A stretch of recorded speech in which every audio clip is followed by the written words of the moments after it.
Brody just released a young adult version of the Save the Cat novel, and today we are going to talk about it.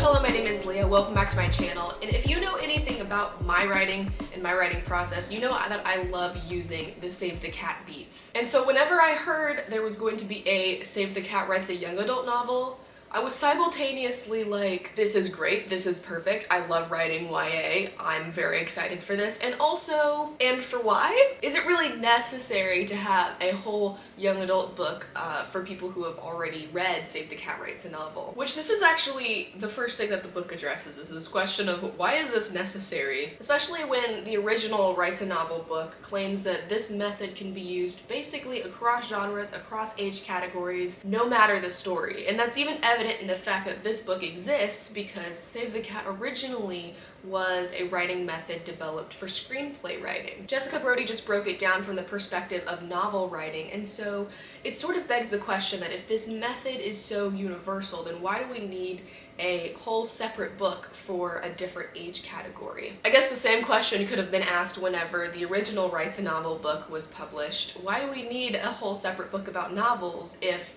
the original structure method is so universal? This jump I understand a little bit more because as someone who's done both screenplay writing and novel writing, they are definitely different in the perspective that you have to enter into each with. I do also own the original book because I had to read it for one of my screenwriting classes in college, but we are not talking about this one today. But the original book definitely is very narrowed in on screenwriting. It makes the claim that this is a broader story structure that can be applied to other things, but the beat sheet itself and the way that he sort of describes the way it plays out is really something that can only be applied to screenplays, especially in the page count breakdowns. Scripts are a lot shorter, and there's a much smaller variety of length, if that makes sense. Like, you're really only gonna have scripts that are like 90 to maybe at the very high end, like 180 pages, whereas books can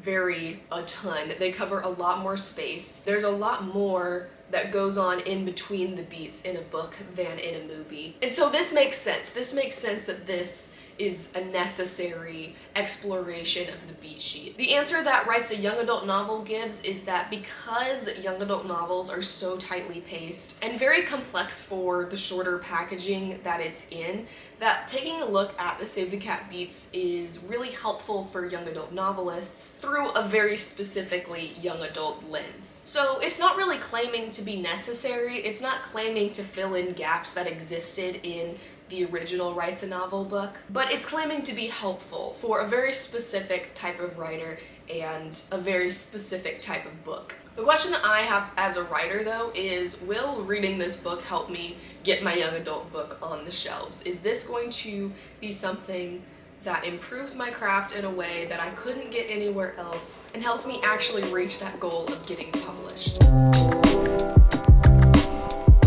The first thing I did in looking at comparing Save the Cat Writes a Novel and Save the Cat Writes a young adult novel, also I'm going to be shortening those as I go on because those titles are a mouthful. The first thing I looked at was the table of contents, and I will say they are very similar. I made this nifty little chart to kind of show which chapters have overlap and which ones are new to the young adult book. And then I read the young adult book, trying to see if, even though maybe the chapter headings make it seem like the content is pretty much the same, like what is actually new about it, and how does Jessica Brody go about explaining the Save the Cat beat sheet in a way that feels fresh and feels relevant for young adult writers? What I found was that pretty much all of the chapters that share topics, the chapter title itself might be slightly changed in terms of wording, but they're covering the same topic. All of those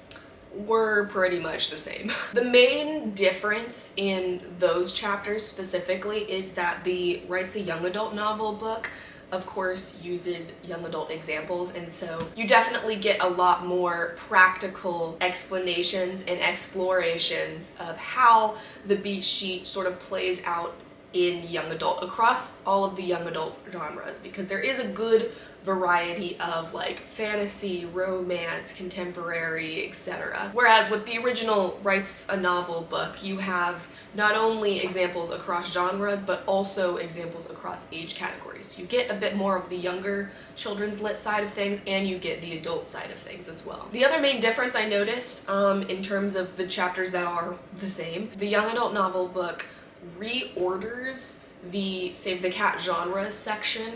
So for anyone unfamiliar, Save the Cat not only is a structure beat sheet that you can apply to basically any story, but it also goes over the 10 different Save the Cat genres, which aren't genres like romance or mystery or the genres you would find like in the bookstore on the different shelves. Both books sort of describe those types of genres as like more setting and tone genres. These genres are much more story specific, so they're about the structure of the story, like buddy love being the transformative power of meeting another human who changes your life, whether that's a romance or maybe that's a friend. The Golden Fleece genre being about going after this specific goal or maybe winning a tournament of some sort. Those are the genres that I'm talking about. And the young adult novel book just sort of reorders those. They're all the same genres, it's all pretty much the same content, but the ones that she talks about earlier in the book are kind of the more popular genres that you see within young adult,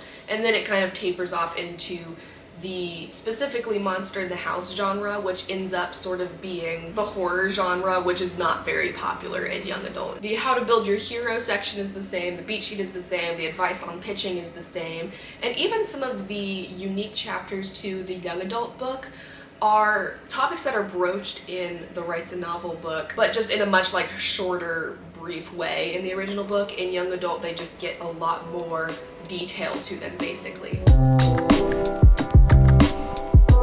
Now let's move on to some of the ways that the young adult book stood out a bit more and was unique compared to the original Writes a Novel book. There is one chapter early on in the young adult book that goes over basically frequently asked questions that Jessica Brody has gotten since writing the original book, and so of course that's going to be semi-new content because it's written with the benefit of hindsight, and I found that chapter very interesting. It's about how to customize the beat sheet, so it goes into a lot more specific examples of how the beat sheet would apply to maybe some non-traditional ways of using the beats. The idea being, you've learned the rules, now let's learn how to break them, essentially. Some other examples of stuff that this chapter went over was how a prologue fits into a story structure that was originally developed for screenwriting, where there is no prologue. Although, even though movies aren't divided out into chapters, there are some movies that do have a functional prologue at the beginning of their main narrative.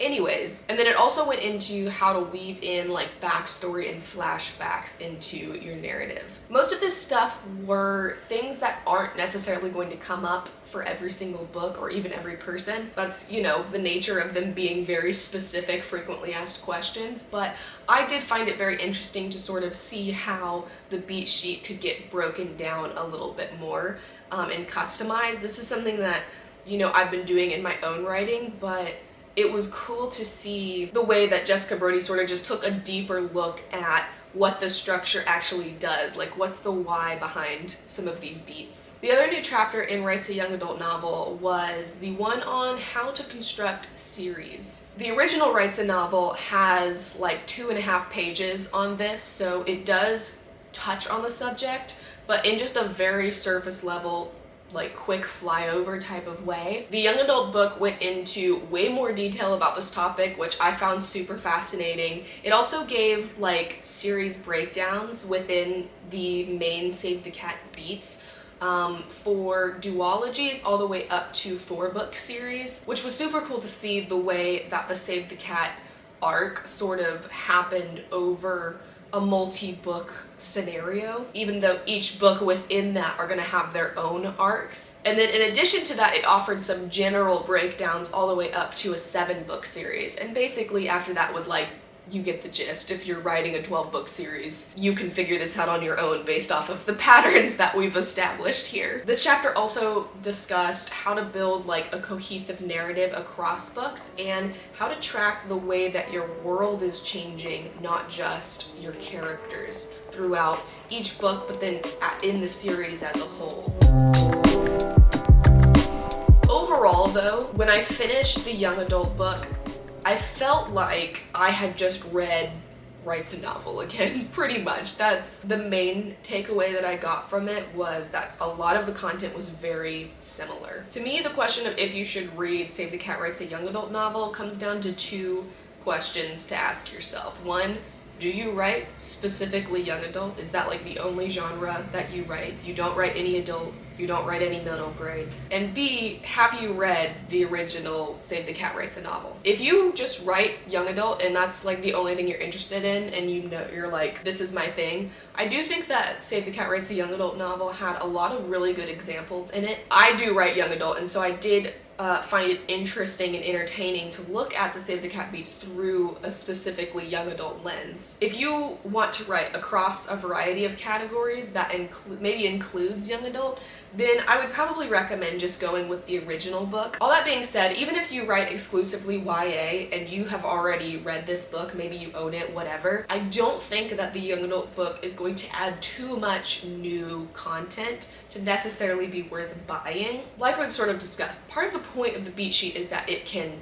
be used across genres. And so if you already have the tool of the beat sheet, like this book goes over, then you already have the tools necessary for your young adult writing. I think the repetitiveness between these two books is the young adult book's greatest weakness. However, at the same time, that kind of makes it its greatest strength as well. You as the reader could pick up either of these two books and come out with the skills necessary to successfully implement the beat sheet and to improve your own writing. So both of them have valuable content. It's just that I think if you already have the original Writes a novel book, you're not gonna get much new value from the young adult book. Basically, if you already have or have read the Writes a novel book, I wouldn't necessarily feel pressured to get or buy the young adult book unless you know, just feel like it or have extra money or want to support Jessica Brody for whatever reason. Like, everyone has their own specific reasons for doing things, but maybe just find it like at a library if you can. And if you haven't read either, then really you could pick up either one and come out with good content. The pro of the original Writes a novel book is that it's going to go over a wider variety of examples, so you can see how the beat sheet sort of plays out in a very flexible way. The pro of the young adult version is that it's going to do a deep dive into the young adult age category, and it's going to go a little bit deeper into stuff like writing a series and maybe some more specifics about how the beat sheet can be used. I am glad that I read the young adult version of Save the Cat Writes a novel. I did actually have a lot of ideas, ironically for a middle grade story while I was reading this, so I wasn't even thinking about young adult while I was reading it. But that sort of proves my point that the core of the content being the exact same means that you can find value out of either one of them. I just love, in general, the beat sheet method. It's like my go-to anytime I'm starting a new story or anytime I'm diving into revisions even. I bought young adult on my Kindle because it was cheaper, but if I had it in print, I could see myself reaching for this one over the original anytime I was working on a specifically young adult project. But other than that, since this is the one I have in print, this is gonna be the one that I end up grabbing when I'm working on something new. Let me know if you've read one or both of these and what your thoughts were on them. Maybe if you've read them both, like how would you compare them? But that is all I have for now. Thank you so much for watching, and I will see you again soon. Bye!